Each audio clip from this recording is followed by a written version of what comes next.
दोस्तों ये खबर ऐसी है कि दिल पर अजीब बिजली सी गिरी है ये खबर सुन के। दो बातों का जवाब दीजिए। एक जुबैर साहब ने कहा आप इस पोजीशन में नहीं है कि आप सख्ती से सवाल उठा सके अमेरिका से। भाई 8 महीने पहले जो आपने खत्म कर दिया। हम सऊदी अरेबिया के साथ एक स्ट्रेटेजिक म्यूचुअल डिफेंस एग्रीमेंट कर चुके हैं। सारी दुनिया को उसका पता है, सॉवरेन एग्रीमेंट। सऊदी अरब के दारुल हुकूमत रियाज में अमरीकी सिफारत खाने में धमाके के बाद आग भड़क उठी। हम इस पोजीशन में नहीं है क्योंकि वो कह रहे हैं आप बहुत कमजोर है और आपकी फॉरेन पॉलिसी बड़ी नमस्कार दोस्तों, डीडी रेड के एक और रिएक्शन वीडियो में आप सभी का स्वागत है। मैं हूं आलोक। तो दोस्तों, पाकिस्तान की बैंड बजनी तय है। पाकिस्तान अब धीरे धीरे उस तरफ बढ़ रहा है जहां लड़ाई अब उसके अंदर आने वाली है और पाकिस्तान और पाकिस्तानियों को भी ये पता है और अमेरिका को भी ये पता है। अब धीरे धीरे पंगे बढ़ रहे हैं। सऊदी अरब, ईरान वर्सेस मिडिल ईस्ट हो गया है। तुर्की को भी नहीं छोड़ा उसने, तुर्की पर भी मिसाइल मार दी। अब इंतजार है ईरानी मिसाइल के पाकिस्तान में आने का। और तुर्की के पास तो चलो नाटो वाले एयर डिफेंस सिस्टम है जिससे उन्होंने तुर्की के इस मिसाइल को मार गिराया, इंटरसेप्ट कर लिया। लेकिन पाकिस्तान के पास तो वही मिसाइल है, जो मिसाइल सिस्टम है जो चाइनीज है, HQ-9B। क्या ईरान ने अगर एक हाइपरसोनिक मिसाइल मार दी या बैलिस्टिक मिसाइल मार दी, क्या पाकिस्तान उसको इंटरसेप्ट कर पाएगा? यह देखने वाली चीज है कि क्या होगा। ये किसी तरह मना रहे हैं कि भाई प्लीज ईरान हम पर हमला ना करे, ईरान हम पर हमला ना करे। लेकिन पता नहीं मुझे क्यों ऐसा लग रहा है कि एक आध हमला तो ईरान की तरफ से होगा इनके ऊपर। हालांकि ये बचाने की पूरी कोशिश कर रहे हैं कि हम अमेरिका की मदद नहीं कर रहे हैं, लेकिन खबरें आ रही हैं कि अमेरिका के लिए अपना एयर स्पेस भी दिया इन्होंने, अमेरिका के लिए अपना एयरबेस भी दिया इन्होंने। और जिस दिन ईरानियों के पास सबूत आ गए वो मिसाइल मारेंगे, बिल्कुल मारेंगे। तो चलिए देखते हैं कि भाई क्या बातें चल रही हैं अमेरिकी मीडिया में तो नहीं कहेंगे, अमेरिका में जो बैठे हुए पाकिस्तानी या दूसरे देशों में जो बैठे हुए पाकिस्तानी वो क्या बातें कर रहे हैं।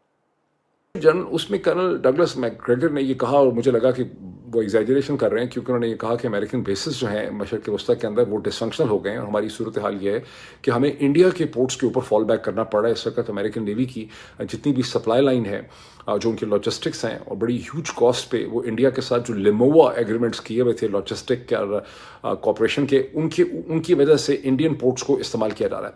तो मुझे ऐसा लगा कि कर्नल डगलस मैकग्रेगर जो हैं वो चूँकि ट्रंप इंतजामिया के खिलाफ हैं और उन्होंने कोई एग्जैजरेशन कर दी है, तो मैंने कम से कम घंटा डेढ़ लगाया इस चीज़ को सर्च करने के लिए। और मैं हैरान परेशान रह गया कि ये हकीकत है। इस वक्त जितनी भी डिफेंस पब्लिकेशंस हैं वो ये बता रही हैं कि अमेरिका की टोटल रिलायंस जो है वो इंडियन पोर्ट्स के ऊपर है। शिप्स के रिपेयर के लिए भी, सिपाहियों को, अपनी फोर्सेज और सर्विसमैन को पीछे से प्रोटेक्शन देने के लिए भी, सप्लाई लाइन के लिए भी, फूड सप्लाई के लिए, और उनके मशरक़ वस्ती के अंदर जो सारे 10 बेसिस थे वो उनको ठीक तरह से यूज़ नहीं कर पा रहे। वो बेसिस उनके बाय एंड लार्ज हैं वो डिसफंक्शनल पड़े। This is actually a very big development.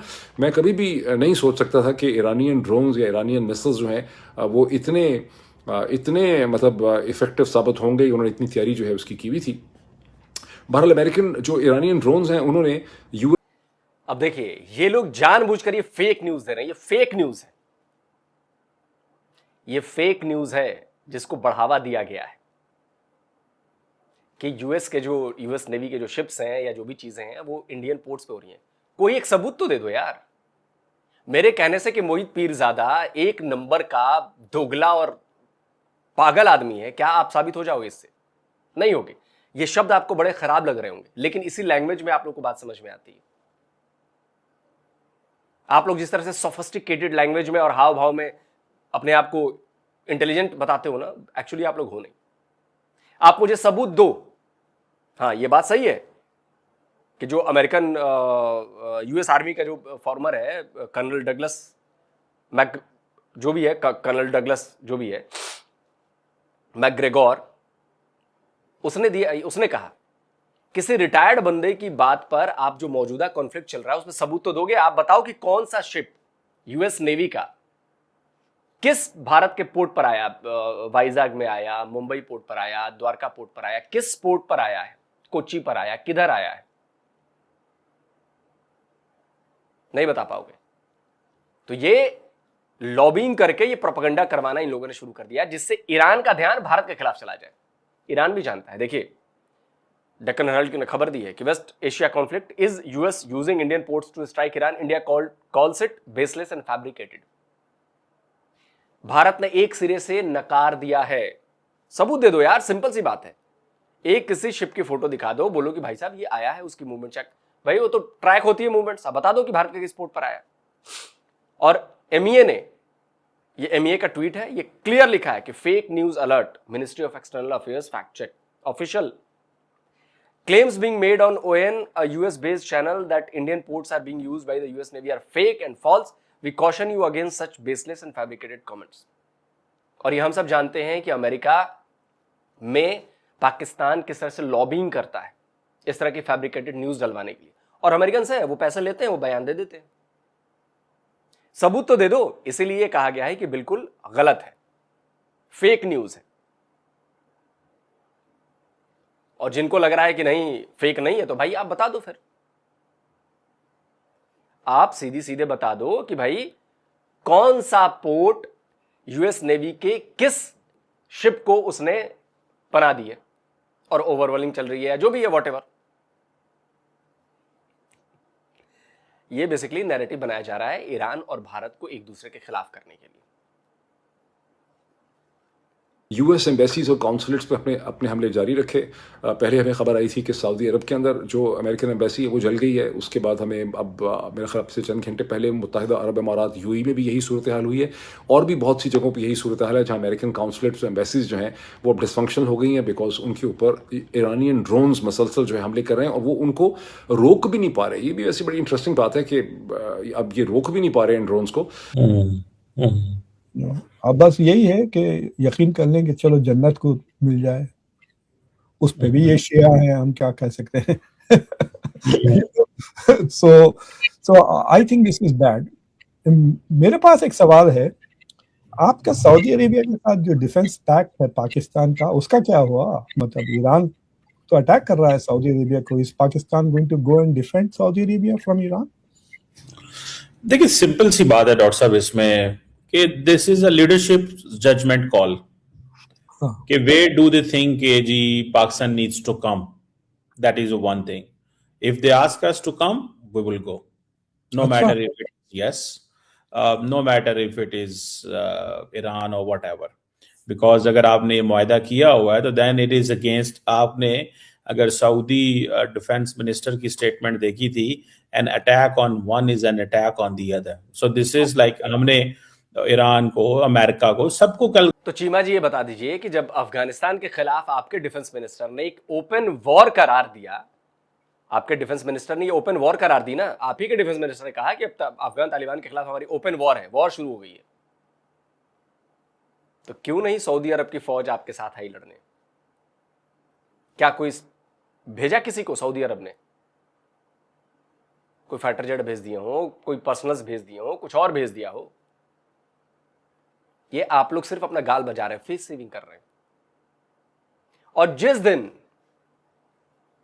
आपको सऊदी अरब कहेगा आपको भेजना पड़ेगा, उसी दिन पाकिस्तान का ना मामला खत्म हो जाएगा। ये चीमा जी आप भी जानते हैं। आप लोग जो ये दुधारी तलवार पर घूम रहे हैं ना, आपके पार्लियामेंट में इस पर चर्चा हुई, पता है आपको? ये कैसे हो सकता है चीमा जी, मिस्टर कमर चीमा,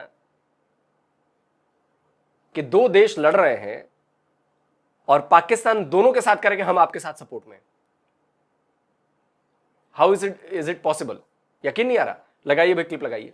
पाकिस्तान ने पहले ईरान को फोन किया और कहा हम आपके साथ खड़े हैं, और फिर पाकिस्तान ने सऊदी अरब को फोन किया और कहा कि हम आपके साथ खड़े हैं। तो ईरान और सऊदी अरब ने एक दूसरे को फोन किया और पाकिस्तान को कहा कि भाई आप बैठ जाओ। अब ये मत कह दीजिए कि आपके एआई जनरेटेड क्लिप है, ये आपके पार्लियामेंट में डिस्कस हुई है, ये आप ही के बंदे हैं, और आप कहते हैं कि लीडरशिप तय करेगी।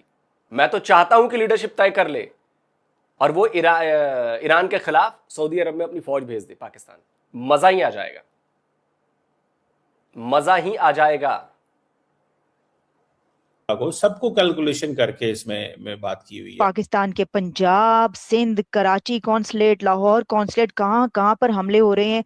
लोगों को इतनी खुली छूट, मतलब कि वो दंदनाते फिर रहे हैं कॉन्सुलेट के अंदर, घुसने की कोशिश में मारे जा रहे हैं। 8-10 लोगों का एक कॉन्सुलेट के अंदर घुसने की कोशिश में मारे जाना, दिस इज अनबिलीवेबल।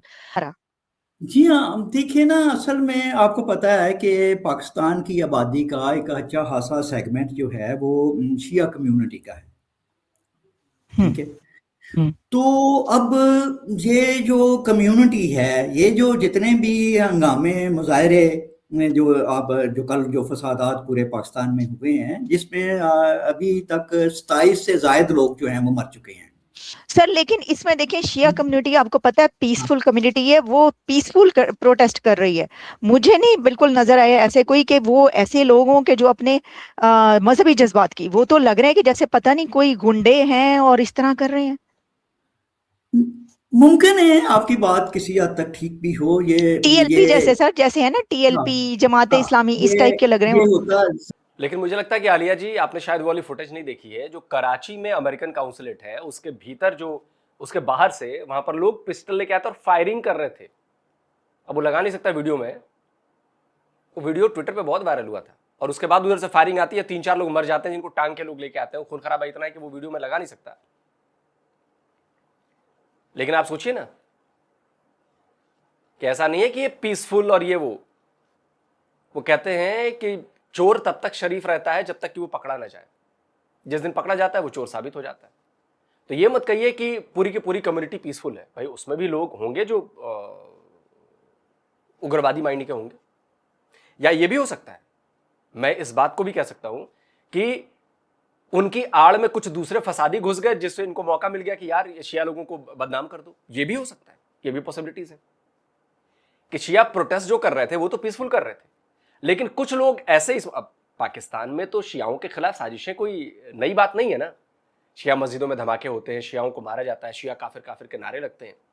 तो उनको ये अच्छा मौका मिला होगा कि भाई ये शिया प्रोटेस्ट कर रहे हैं ना, चल इसी की आड़ में अपने बंदे घुसाओ, फायरिंग करवाओ, बवाल करवाओ, और नाम जाएगा किसका?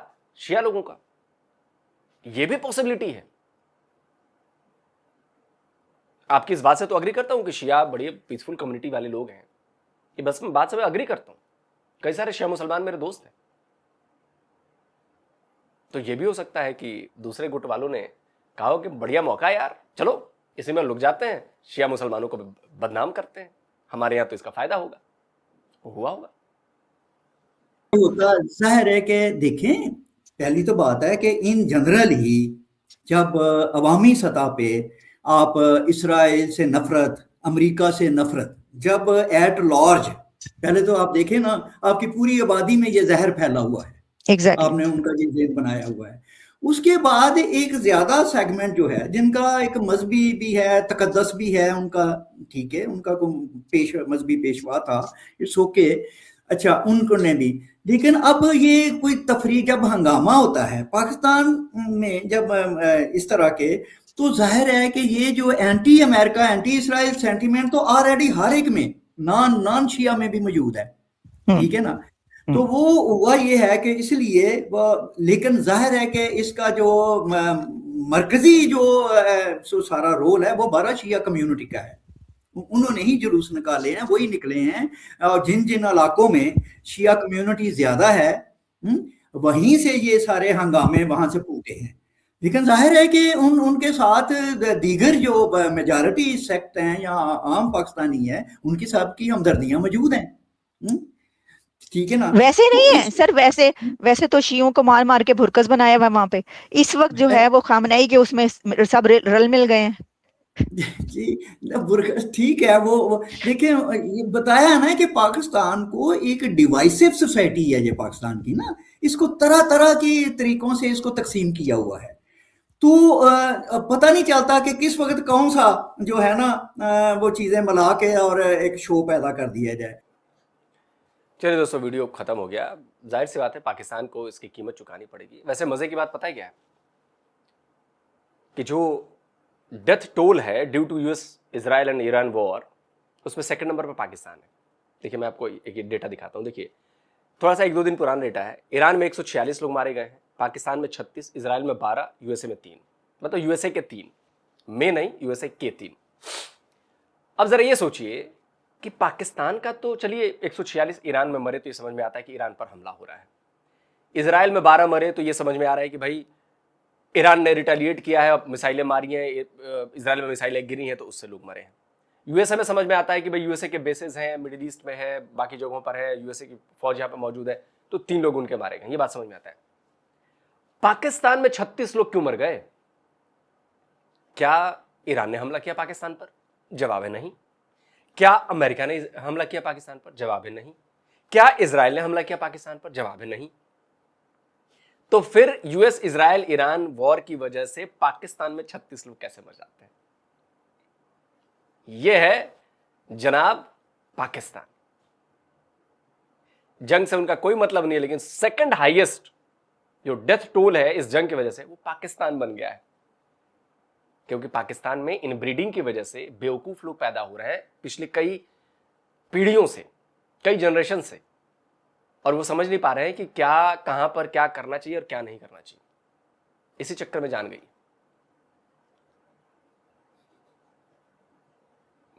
आप सोचिए जरा, पाकिस्तान का जंग से कोई लेना देना नहीं, और सेकंड हाईएस्ट डेथ टोल जो है वो इससे पाकिस्तान में है। कमाल हो गया यार, कमाल ही हो गया। पाकिस्तान ने जो गेम खेला है ना, कि सीक्रेटली अमेरिका की मदद कर रहा है। भाई किससे ये बात छुपी है कि ईरान पर वॉर से ठीक 6 महीने पहले तक आसिम मुनीर कितनी बार गया अमेरिका? आपको क्या लगता है कि वो मिनरल्स के लिए गया, उसके लिए गया? नहीं। मेन जो मुद्दा था वो मुद्दा यही था कि उसको ब्रीफिंग दी गई कि जब अमेरिका और इजराइल ईरान पर हमला करेंगे तो उसमें पाकिस्तान की भूमिका क्या होगी, पाकिस्तान का रिएक्शन क्या होगा और पाकिस्तान का एक्शन क्या होगा। आप कड़ियां जोड़ लीजिए, बच्चा भी जिसको हल्का फुल्का दिमाग होगा वो समझ जाएगा कि सारा खेल क्या है, और वही चल रहा है। पाकिस्तान पर एक बड़ा हमला आ रहा है। दूसरा, पाकिस्तान एक बहुत बड़े इंटरनल कॉन्फ्लिक्ट में फंसने वाला है। 1-2 साल लगेंगे इसमें, मैं आज ये भविष्यवाणी कर रहा हूं। दोस्तों, वीडियो कैसा लगा कमेंट करके बताइए, और आपको क्या वाकई लगता है कि पाकिस्तान में इंटरनल कॉन्फ्लिक्ट बहुत ज्यादा बढ़ने वाला है, बड़े पैमाने पर? कमेंट में अपनी राय लिखिए। जल्दी मिलता हूं एक और नए वीडियो के साथ। नमस्कार, जय हिंद।